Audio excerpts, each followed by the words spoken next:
Assalamualaikum warahmatullahi wabarakatuh.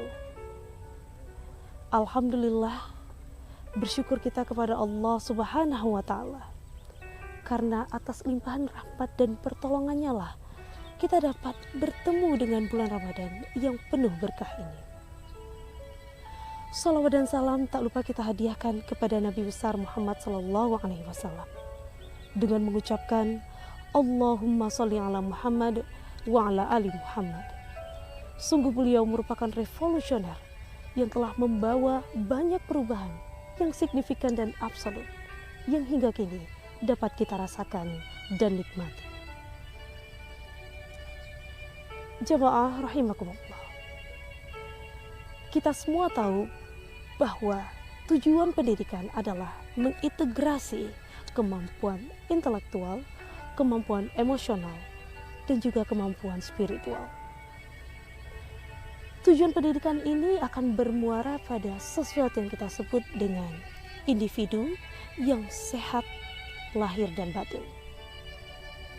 Lalu apa jadinya iklim pendidikan yang begitu luar biasa ini, tujuan pendidikan yang begitu megah ini dinodai oleh satu perbuatan keji yang kita sebut dengan perundungan atau yang lebih dikenal dengan nama bullying.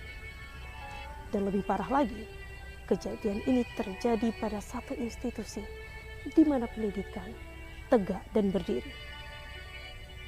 Susiono dan Juwita pada tahun 2005 pernah mendefinisikan school bullying, di mana mereka mengatakan bahwa school bullying merupakan tindakan terus-menerus dan agresif yang dilakukan oleh individu ataupun kelompok terhadap individu maupun kelompok yang lain dengan tujuan menyakiti individu atau kelompok tersebut.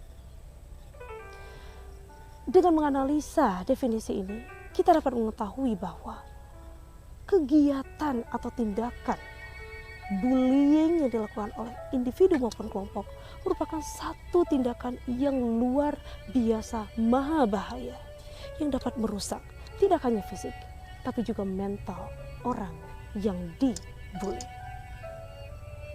Jemaah rahimakumullah.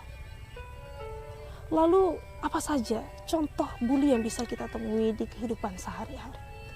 Ada banyak, namun izinkan saya untuk memberi contoh 3 saja kasus bullying yang cukup terkenal dan mungkin telah diketahui oleh banyak orang. Yang pertama adalah kasus di Banyuwangi, di mana anak berusia 11 tahun rela membunuh dirinya karena ucapan bully. Apa yang dikatakan oleh mereka? Mereka mengatakan bahwa anak tersebut adalah anak yatim dan tidak pantas untuk hidup di bumi. Lalu contoh yang kedua adalah remaja usia 18 tahun di Lampung rela membakar dirinya sendiri. Karena apa? Karena orang-orang di sekitarnya mengatakan bahwa ia adalah anak miskin yang tidak mampu dan juga tidak layak untuk hidup di bumi ini. Sungguh miris. Yang ketiga, contoh ini saya ambil dari salah satu negara dengan tingkat bunuh diri terbesar di dunia, Korea Selatan. Ada salah satu siswa berusia 17 tahun. Karena perundungan, karena kegiatan tindakan agresif dari para bully, ia akhirnya memutuskan untuk membunuh dirinya. Bisa kita bayangkan, usia 16, usia 11, usia 17 dan usia 18 tahun adalah usia yang sangat muda, di mana harapan sangat tertumpu kepada mereka, di mana terbentang luas cita-cita yang mungkin belum selesai mereka capai. Akan tetapi karena bully atau perundungan, akhirnya mereka harus meninggalkan bumi ini lebih cepat dari seharusnya. Jemaah rahimakumullah. Lalu bagaimana pandangan Islam terhadap perundungan atau bullying ini? Tentu saja Islam sangat menolak tindakan keji ini. Kita bisa lihat pada surah Al-Hujurat ayat ke-11, di mana Allah mengatakan bahwa janganlah kalian saling mencela dan saling mengolok-olok dengan memberi gelar yang buruk. Dari surah Al-Hujurat ini dapat kita lihat bahwa Allah sangat tidak menyukai perundungan. Allah sangat tidak menyukai bullying. Bahkan walaupun itu dalam bentuk candaan. Bisa saja kita menganggap itu hal biasa dan ini bagian dari gurauan. Akan tetapi orang yang mendapatkan gurauan tersebut tidak sanggup untuk menahan gurauan kita.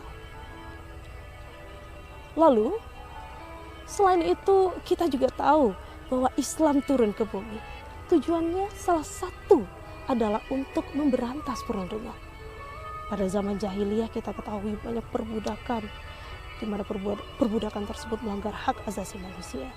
Dan ini merupakan satu kisah yang sangat menyedihkan. Dan Allah, Islam datang untuk menghapus itu semua. Kaum muslimin, kaum muslimat rahimakumullah.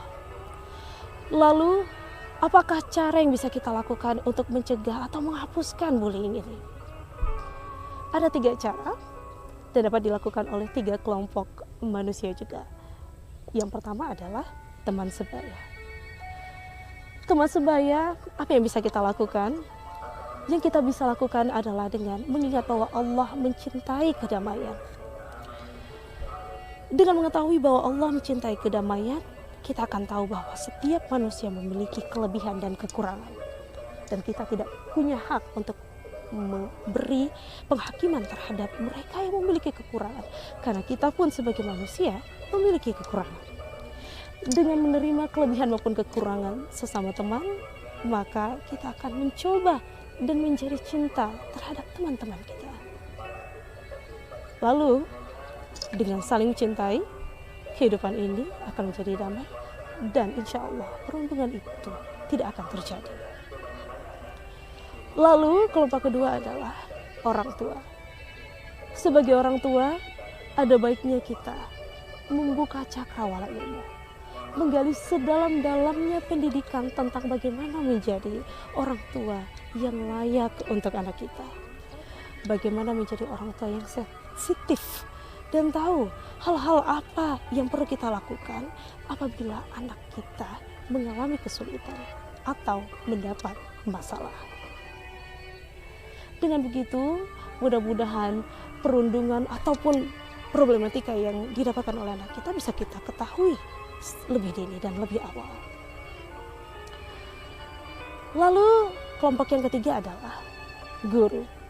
Sebagai guru, seharusnya kita menjadi guru yang memiliki ilmu, tidak hanya pandai mengajar, akan tetapi juga pandai merangkul semua siswa, mengerti bagaimana mereka. Sehingga dengan begitu kita akan tahu detail-detail kecil yang terjadi dengan murid-murid kita. Jika ada sesuatu yang salah, kita bisa mendeteksi lebih awal dan kita bisa mencari solusi untuk mengatasinya. Jemaah rahimakumullah. Ada satu pesan yang ingin saya sampaikan.